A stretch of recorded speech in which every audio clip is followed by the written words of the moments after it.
Hi, everyone, and welcome to the Becoming an Empowered Parent online series, offering expert tools for embracing imperfection, building connection, and creating more peace and joy within your family. I'm so happy that you're here.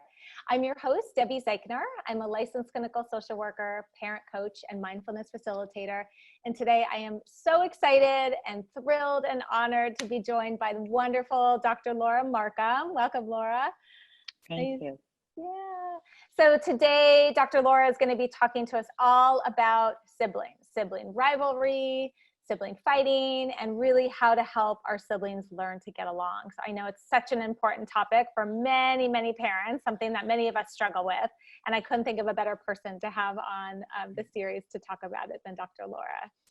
So before we dive in, let me tell you a bit more about Dr. Laura. Dr. Laura is the author of 3 best-selling books: Peaceful Parent, Happy Kids, Peaceful Parent, Happy Siblings, and the Peaceful Parent, Happy Kids Workbook. Over 150,000 parents subscribe to her weekly posts. You can sign up on any page of the very extensive ahaparenting.com website, which offers aha moments for parents of babies through teens. Since earning her PhD in clinical psychology from Columbia University, Dr. Laura has worked as a parenting coach with thousands of parents across the English-speaking world. So again, Dr. Laura, it's so great to have you here. So I just have to say that I consider Dr. Laura to be one of my main mentors in positive parenting and peaceful parenting. I mean, her newsletters, blog posts, books, which I have 2 of them here, which are 2 of my Bibles that I refer everybody to, along with her workbook, which is actually upstairs, because I was working in my workbook. And her online classes have just had such a profound effect on me and my own parenting and just the relationship that I have with my kids. So I'm really grateful for Dr. Laura's work. And honestly, I feel I've had so many aha moments since stumbling upon the aha.com website years ago. And I'm also really excited to say I was lucky enough to meet Dr. Laura in person many years ago. We were trying to figure out exactly how many years ago, when I brought her to San Diego to speak to a group of over 250 parents on the topic of peaceful parenting and positive parenting. So it's truly just such a pleasure to see you again and to have you back and to have you here with us today. So thank you. Thank you. I'm so excited to be with you. Yeah, thanks. So we know a bit more about you professionally, and I'm wondering if you could share with us a bit about you personally and just how you got into this work. Oh, I got into this work because I loved children always, and I was studying psychology. I hadn't decided to do parenting work. I was studying psychology because that's what I'd always been drawn to. And as I was finishing my classes, before I had done my dissertation, I had a baby. And it just as the last class and then the baby. And I got to be around a lot of parents with babies. And I realized, wow, I've just read all these studies that they haven't had the benefit of. And it's the hardest job in the world, and no one's giving them support, and they're just winging it as well as they can. And everybody has their own baggage from childhood. Some of it's good stuff, some of it's not good stuff. And, parents need more support. So at the time, I looked around, and there weren't very many good sources on how to parent well. And I felt often like I was just inventing things. When I would say things to my son at the playground or in front of extended family, and people would be like, whoa, does that work? And it did work. And I just, I kept reading, and the research supported everything I was doing, and I kept trying new things. And I'm happy to say that my kids, they were raised exactly as I describe raising kids in my book. So they didn't get yelled at, they didn't get timeouts. They, I would say I didn't understand the value of tears early enough, like with my son. By the time my daughter came along, thank goodness I did, because she was the more volatile one. With my son, I think I was still trying so hard to stop him from crying no matter what. And later I realized, not very much later, a couple years later, but I realized, oh, actually, it'd be better if he were just given permission to Yeah, not that I would ever leave him to cry, but that I would be there and hold him. And if I tried everything I could think of, instead of saying, shh, shh, shh, I would be saying, it's okay, I'm right here, you can cry. I've got you, right? So I learned as I went along. And my son is in law school now, and my daughter is out of college also. And so they're young adults, and they're so great. I know I'm very biased. And the sibling relationship, which I know we're going to talk about today, I also learned a lot because they're 4 years apart. So they weren't natural playmates. And so I'd love to talk about the research when we get to that point. But you asked for the personal perspective on it, so I can also talk about them.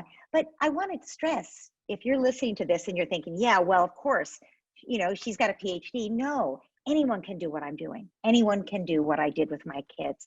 And I hear every day from parents say, I can't believe, in fact, somebody interviewed me for a podcast yesterday, and she said, my children were just always fighting. And I took your sibling book on vacation. And my husband and I both listened to it in the car as we were starting on vacation. And we started putting it into practice.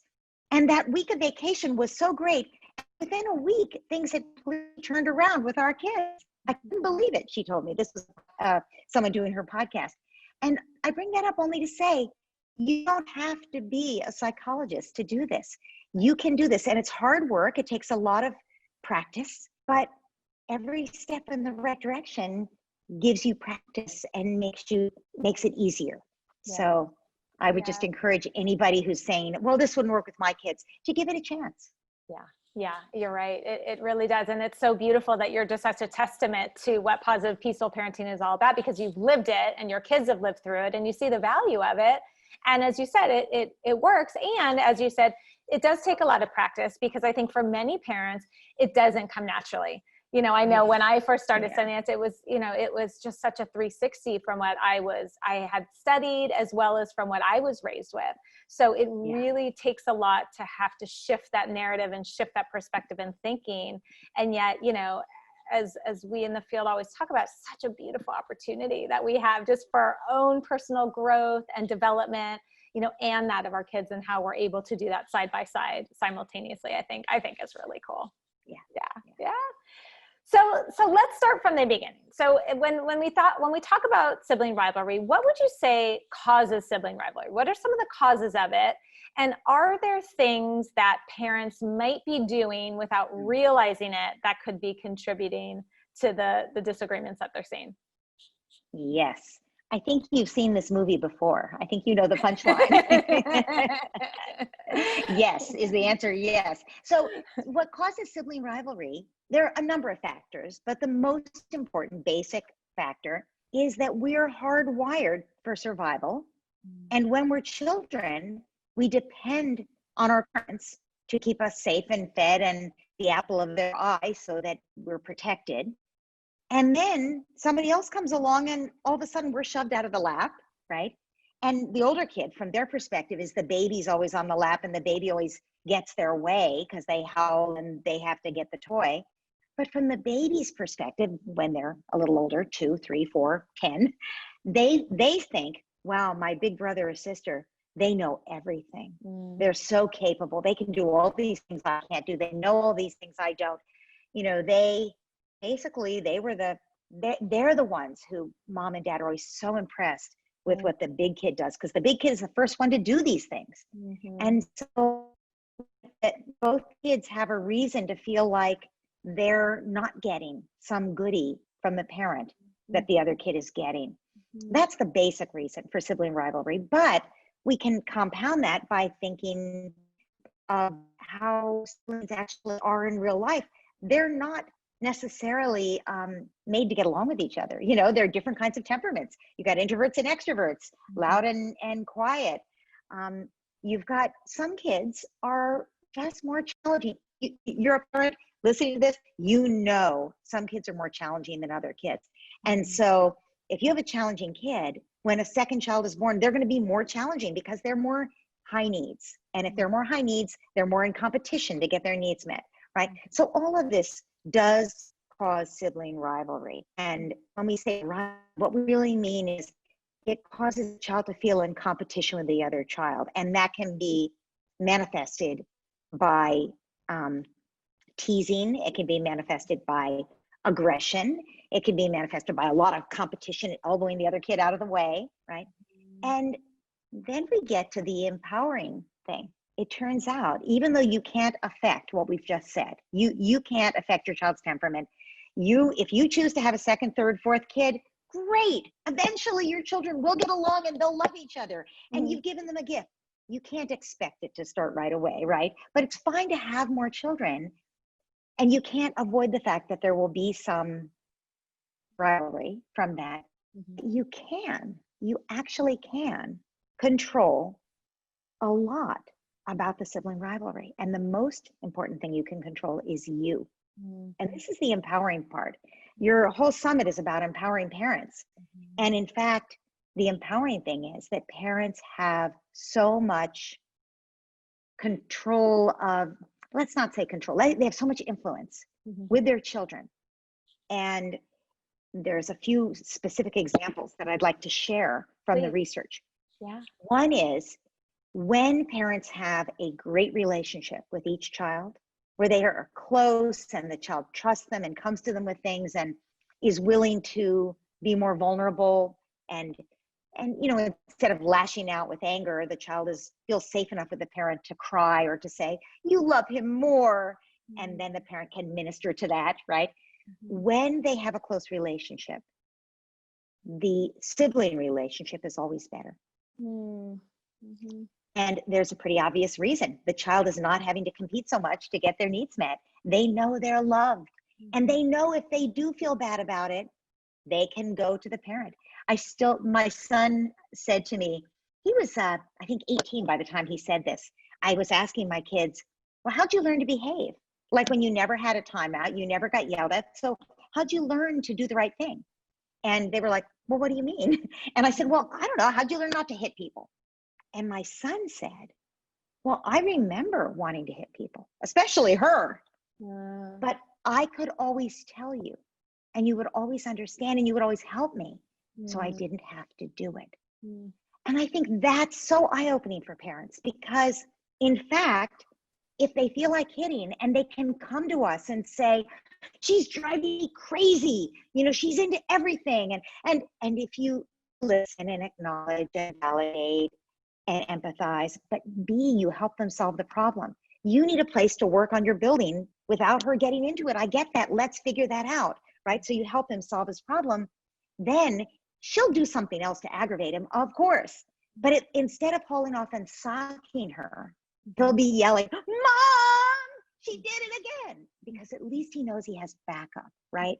So I think our relationship with each child has to be first and foremost, well, to parent that child well, but also for the sibling relationship. That's the first thing.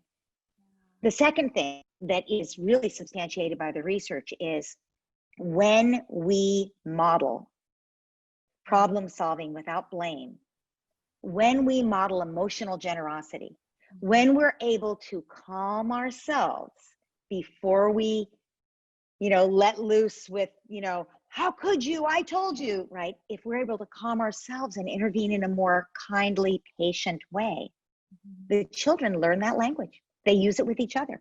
So if every parent knows this, you can think of your children saying things to each other. And if there's something unkind being said, some of the time, that came out of your own mouth. Not all the time, but some of the time, right? So if we model emotional generosity, if we model self-regulation and trying to work things out positively without blame, our kids will pick it up. And the research is very clear on that. And then the final thing I'll say about the parents, well, I want to get in how we intervene in a fight, because we have a lot of power there. But before we do that, the final thing, just in general, is about punishment. And punishment, we think punishment is to discipline our child so they learn the right way to act. But in fact, children don't perceive it that way. They perceive it as the way we're solving a problem that we're having with them, and that we're entitled to do the punishment because we're bigger and stronger and in charge. But to them, they did what they did because they had to. You know, if little sister knocked down the thing he was building and he shoved her, there was a reason. And if mom comes in and punishes him, what happens? What's the takeaway? Well, first of all, she never understands. She always takes the sister's side, right? It's always the sister is such a problem. So at that point, immediately you've exacerbated the sibling rivalry. But the other thing you've done is you've demonstrated for both kids that when you have a problem, the thing you do is you use your power to cause either emotional or physical pain to someone who has less power, right? And that's exactly what your son just did when he pushed the daughter out of the way, right? He just did the same thing. In his mind, he did the same thing. I know you don't think it's the same thing, but he was trying to discipline her to keep her out of his stuff, right? So we have to remember that what we think of as discipline, if it includes punishment, you're modeling that for your kids. If instead it includes loving guidance, like, no, you can't touch this. Don't touch this, please. I've been working on this. And you get between the little sister and the building you made and you call for backup. Mom, I need your help. And you put your hands on your sister and you say, you like it, I know, but you can't touch it, you know, which is a thing, that's empathy, right? And you may think that a 4 or 5-year-old can't do that, but actually when we model that, they learn to do the same thing. So how we solve problems will be used by our kids. And sometimes I say these things to parents and they say, oh, so it's my fault that they're having such a hard time. And I just want to say, no shame, no blame. It's no one's fault. There's always going to be sibling rivalry. It's a superpower that you have yet to develop. That's the way to think about this. You have a superpower and you can use this to minimize the sibling rivalry, strengthen the sibling relationship, and to help your children learn interpersonal skills that they will use with each other, but also with everyone else they care about for the rest of their lives. And I think something that you've always said, which I learned from you, which for me was such an aha moment, is recognizing and realizing that our kids are not born with conflict resolution skills. Our kids are not born with problem solving skills. So it's no wonder that they can't work it out. And I think that was something really profound that I read in the siblings book, was that, you know, so often there's this desire of sort of even, I don't know if I want to call it an old school mentality. It's kind of an old school mentality. I think it's still a current mentality, like, oh, they'll learn how to work it out. And I think something that I really learned from you is that our kids need help, that they cannot learn that on their own. And if they do, or they're left to their own devices, it's going to look quite different than if we actually take the time to sit with them and help them develop those skills. And for me, that was a game changer. Because you know, we go in with these expectations that aren't necessarily so realistic. So I really appreciated learning that from you. That's such a good segue into the question of how to intervene in a fight. And that's my next question. Right? Yes. So as parents are like, well, what do I do? Okay, it's erupted, and now what do I do? So how can a parent intervene? How can a parent intervene? Yeah, let's jump in. Well, we used to think that so first of all, parents used to intervene, and many parents still do, by when they hear the kids fighting, running into the room, getting in the middle of it and saying, you know, you stop that, you give that back to him, you know better, how many times do I have to tell you, right? And one kid is usually wrong. You took that from your brother, or every time you do this to him, right? So there's definitely one kid is being shamed and blamed and wrong. And it turns out that when we do this, kids actually fight more. They fight more. And it's pretty obvious why, because what's the takeaway? The takeaway when we do this is, first of all, mom never listens to me. She prefers my sibling.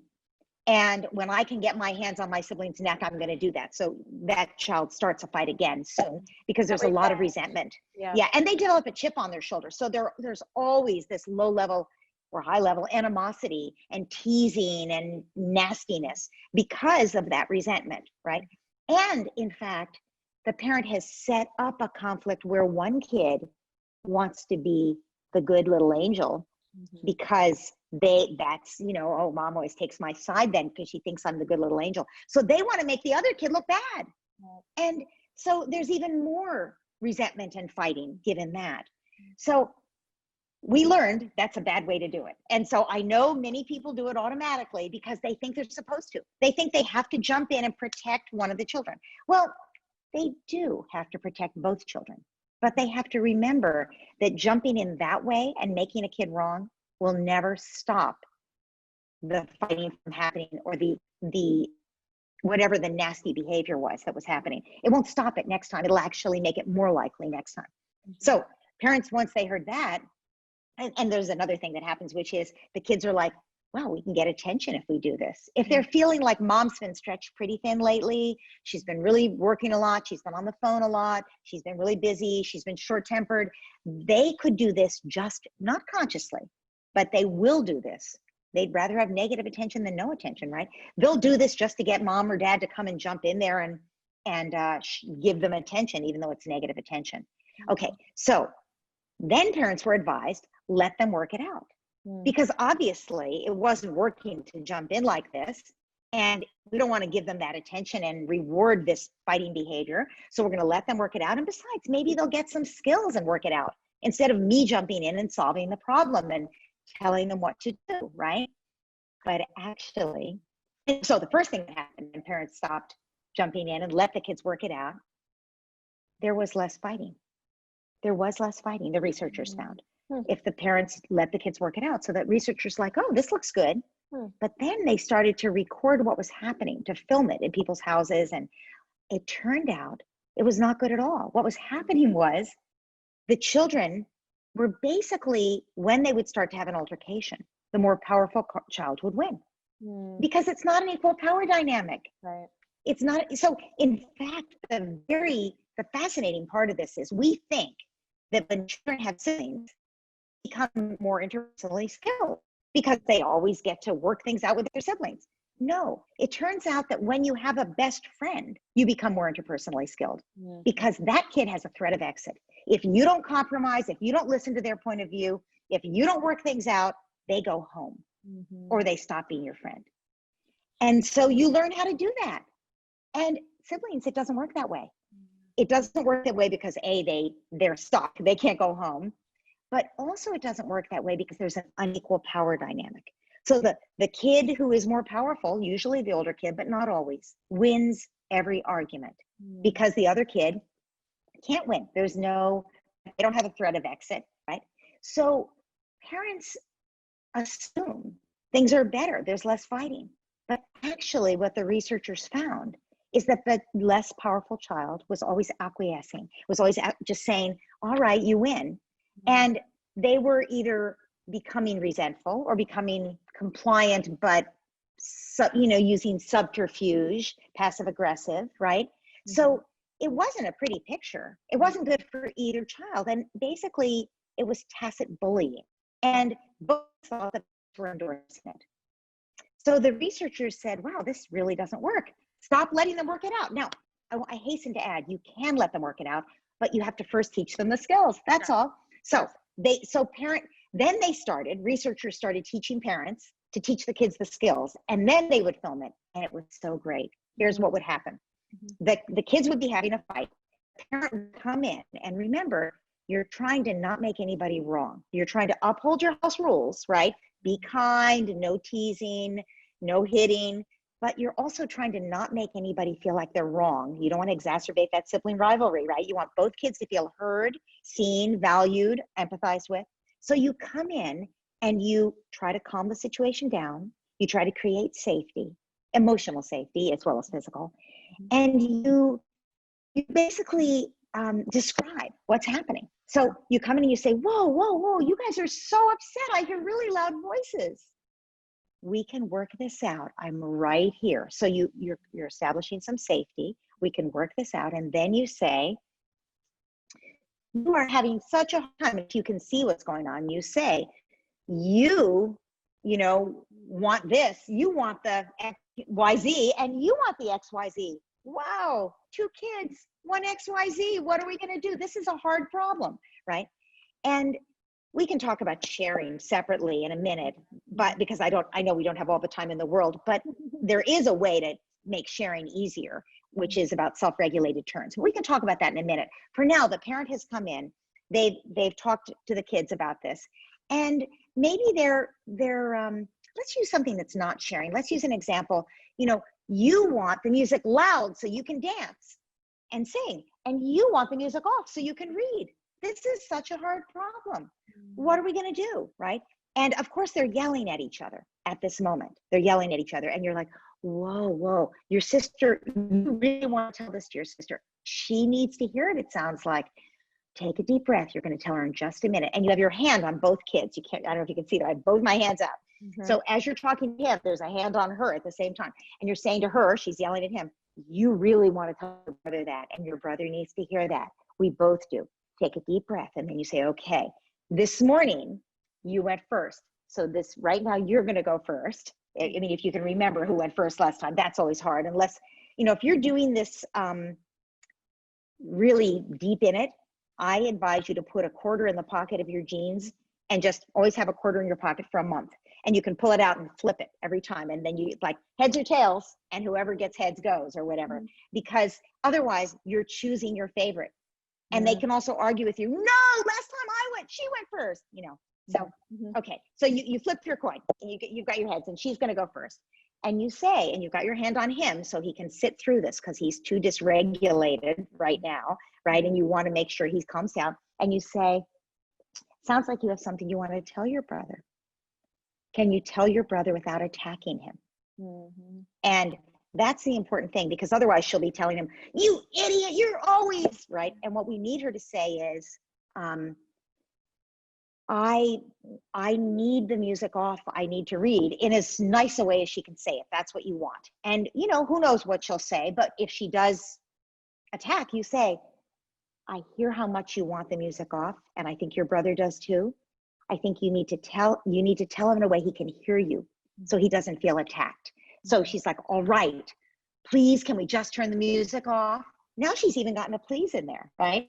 You say, and you turn to him and you say, and you have something you want to tell your sister. And he says, it's not fair. You're always reading. I really want to sing and dance right now. I'm practicing my routine. You're saying, so you really want the music. So then you repeat what they said. So you really want the music on, just like you've repeated to her, and you really want to read, right? And then you say, this is a hard decision. And then often it helps to say, if they're calm enough, your brother feels really strongly about this. Can you tell him what you heard him say? And she'll say, I heard him say he's got to practice his routine. I heard you, you do, I know. So she's starting to take his needs into account, even though she wants to read. You say, you heard what he said that he needs to practice. And did you hear? She really heard you, and she hears how important it is to you. And then, did you hear what she said about her reading? And I'll say, yeah, I know. I heard you say you really want to read your book. You're at the exciting part or whatever. So now all of a sudden, they're actually communicating. They don't have a solution, but they're communicating because you didn't make anyone wrong, right? And now you can say, I wonder what the solution is. I wonder what the best solution is. Do you guys want to brainstorm a solution? Now, sometimes kids by now are bored. They're like, all right, I'll just go read in my room, or, you know, they're done. But if you don't have an obvious solution at this moment yet, you can say, well, you want to brainstorm some solutions quick? And kids love when you write something down. So you want to grab your pen and paper or take out your phone. Phones are not as good because obviously it introduces the whole electronic thing and they can't really see what's on the phone. Whereas when they see you writing on the paper, it dignifies the value of reading and writing on paper. And that's got sort of a magic property to them. So you write down, okay, what are ideas? And he says, she could read in her room. You say, and she goes, no, I don't like that idea. And you say, I hear you don't like that idea. I hear you. We're going to write down all the ideas and we'll find one that we can all agree on. So you write that down. And then you say, I know, could you do your routine out in the driveway where all the neighborhood can see and we'll blast the music out? And you're laughing and or on the roof, you're trying to make it silly, right? Now he might love the idea of doing his routine in the driveway, or he might hate it and feel self-conscious. But the point is to get him laughing, to get both of them laughing if you can, with silly suggestions that you write down too. And eventually there will be, usually by combining two suggestions, they will come up with something like, I'll go in my room and read now, but tomorrow you can practice in the driveway because I have to I have to sometimes get to read on the couch in the living room because it's the most comfortable place or whatever. If there's better lighting, whatever she wants to say. So, and he'll be like, okay, you're letting me do this today. Tomorrow I can let you do that. And then you always say, you two came up with solutions. Wow, I am so impressed. Okay, let's high five all around. Let's shake on it. And, you know, and then if it's something that has to be looked at later to be evaluated, like at dinner, you might say, so how'd that work? So what's your agreement then going forward tomorrow? And if it didn't work, whatever the solution was, you can say, how could you modify it so it would work? Now, what has just happened? Your children are empowered to solve their own problems. Even 4-year-olds love to solve problems. So that just happened. They're on the same side. They're working on a solution that they came up with that they're both trying to protect and develop, right? So their relationship just got enhanced. They heard each other. So each child just went way up in emotional intelligence. And next time this happens, they're 100% more likely to work it out themselves. Now, to be fair, it doesn't happen overnight. It usually takes, I warn people, it can take 1 to 3 months, but that's an outside thing. As I said earlier, this one mom who just talked to me yesterday said, yeah, it took us a week. In a week, everything was really different. And what you'll hear is children will start to say things like, our family rule is be kind. It's not kind to tease. So because you've come in and said, whoa, those are some words that could really hurt. Notice I didn't come down on the kid doing the teasing. Those are some words that could really hurt. Our family rule is be kind. With, you know, how could you say what you need to with your sibling without words that hurt, with words that are kind? So obviously you want to try to phrase it positively. Well, it's really reinforcing how you want the family atmosphere to be, right? That I know, I think even just from the work that you've done that I've read, I mean, in our home, it's, you know, we treat each other with kindness and respect. And I've become such a broken record that now when my kids start fighting, I just have to say K and R. I'll say, guys, K and R, all right? Yeah. And that's it. And it's funny because so listening to this, and I'm sure for parents listening to this, and I've heard just from parents, oh, this takes so much time, or, oh, I don't have the energy for that. And I always say, and I'm sure you completely agree with this, that yes, initially it does take time. And then I always say, and tell me how long the sibling fightings, how long is that taking? How much time is that taking? So this is such an investment. And once you get the hang of it, then you don't have to do it anymore, which is the beauty of it, right? I mean, I'm sure you hear that question all the time. You know, when siblings fight with each other, they're not going to stop fighting. They're not going to outgrow it.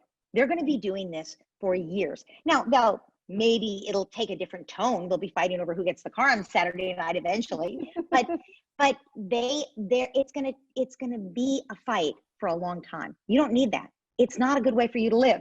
You can do this, invest this time now, and your kids will be such a pleasure, not just with each other, but they'll learn how to work things out with you too. Yes, and in all their future relationships. I mean, that's how I see it. I mean, I think this is like where the ways in which they are with us allow them to learn how to be in relationship with themselves, with their siblings, with their parents, and with the rest of the world, which is just, I mean, that's a way of just, you know, impacting the entire future generation, which to me is what's so exciting.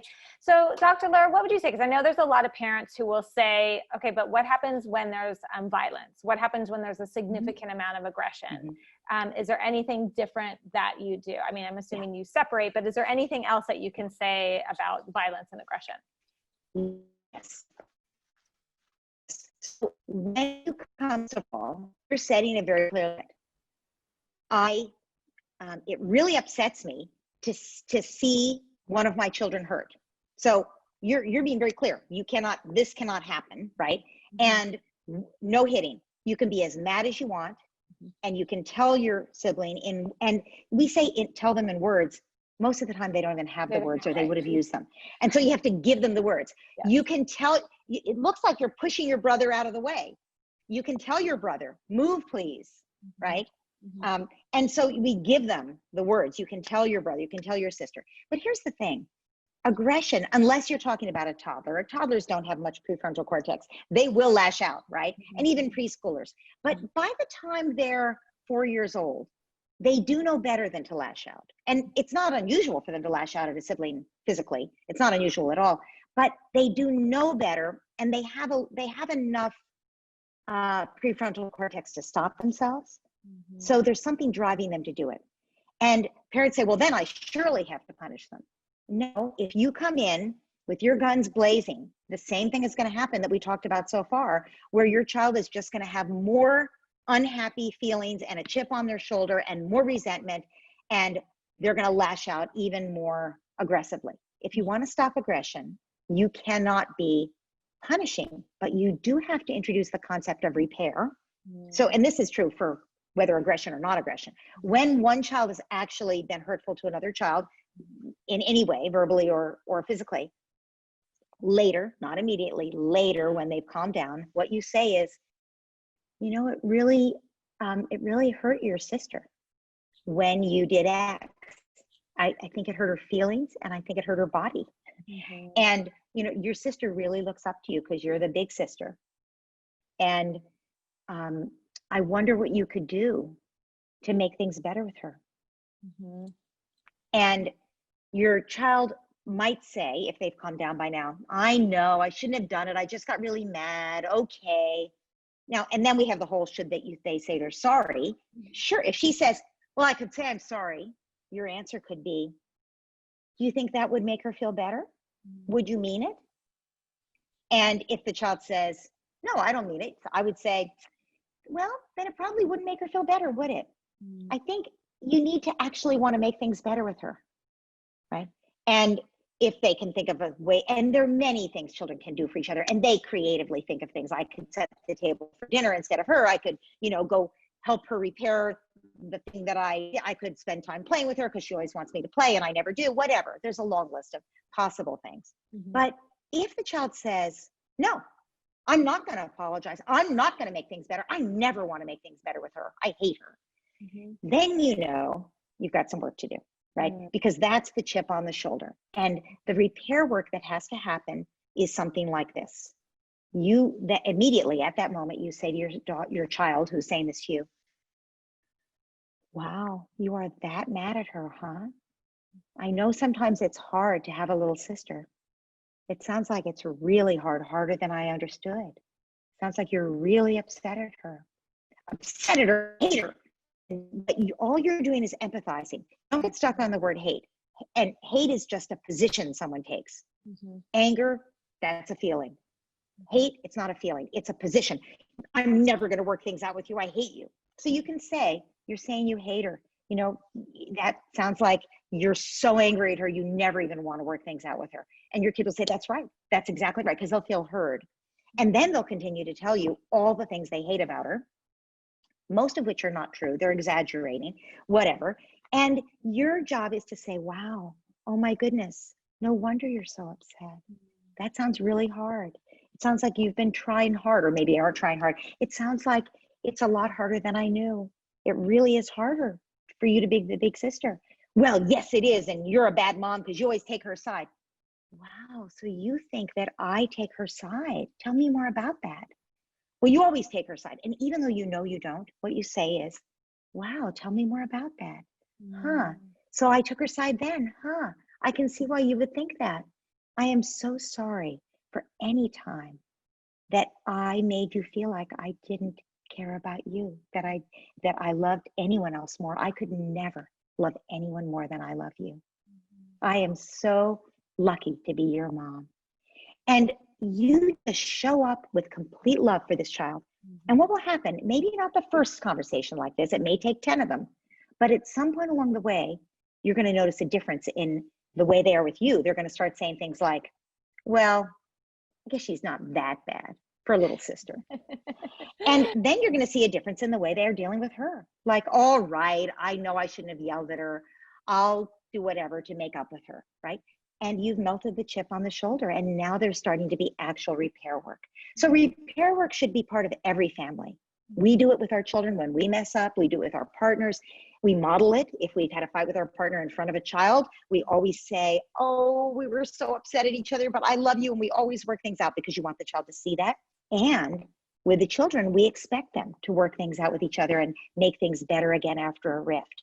And if there's a chip on the shoulder, it's our job as the parent to intervene, to melt that away.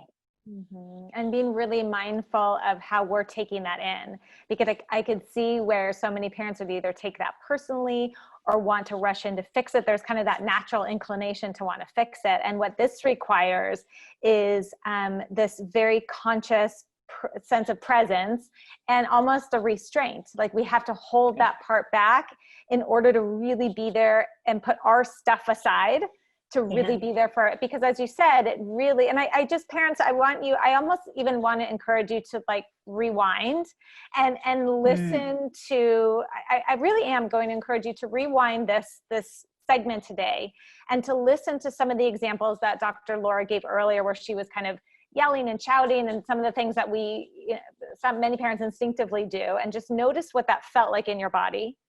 And then I want you to kind of fast forward and listen to the example that Dr. Laura just gave, and just putting everything aside, just even noticing what that felt like in your body. Because it's funny, because you said having that melt away. And that's exactly, just even as you were talking, I was really aware of like what was happening for me. And I'm like, oh, you just kind of relax in that. And so sometimes it's really about putting our own stuff aside, as hard as that is, in order to put ourselves in our child's shoes, because eventually this is, again, how they will show up in relationship to us and relationship to their sibling. And that it really is about how do we have and develop these relationship skills and these emotional intelligence skills in our kids. So I think that is just so powerful, and having the words. And Dr. Laura, I really appreciate your very clear examples, because so often it's one thing in theory, and then to be able to hear it and hear what it actually sounds like and modify it as needed. That's, I think, what so many of us need. And as you said, it does take practice, and it might take 10 times, 20 times, however many times. Eventually they get there and we get there, because it's like a new language. Don't you agree? I always say it's like speaking a new, for us, it's speaking a new language. Yes. And I love the word you just used, hold. You said we have to hold that back, but I think we also have to hold the feelings from our child. Because the root of all violence is when we can't bear something we're feeling, so we act it out on other people. That is the root of all violence in the world. So if your child is being aggressive, they can't bear what's going on, and they're acting it out on their sibling. But if you can be, it's like I said about my son earlier when he said, I could always tell you, and you would understand and help me.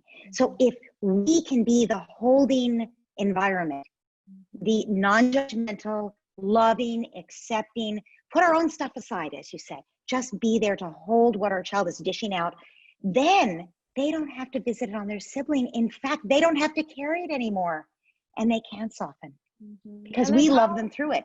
Yes, and there's always time to go back and repair. There's always time to go back and have the discussion about the lesson, right? Of course. The key thing is it won't happen in that moment, and that's okay. And I think there's so much letting go. I've been talking about that throughout the series. There's so much letting go that has to happen, because I think we have in our minds, well, if I don't nip this in the bud now, it's going to get worse. And actually there's things that we may be doing unknowingly that can make it worse. So thinking of it in this way, that there'll always be an opportunity.